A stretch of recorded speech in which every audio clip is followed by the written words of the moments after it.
Everybody, it's George here again.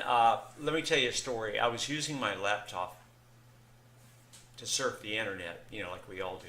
Unknowingly, I ended up installing this really dodgy kind of antivirus program onto the system, and let me tell you, that was just the beginning of all my troubles. I had all kinds of weird stuff happening on the screen. There were programs I couldn't load. It was taking forever to process just a Word document, for example.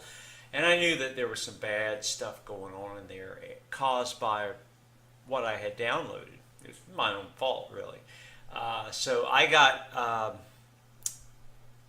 wasn't being very successful at fixing this, so I went online and I found these guys. Let me give you their website. Okay, write this down.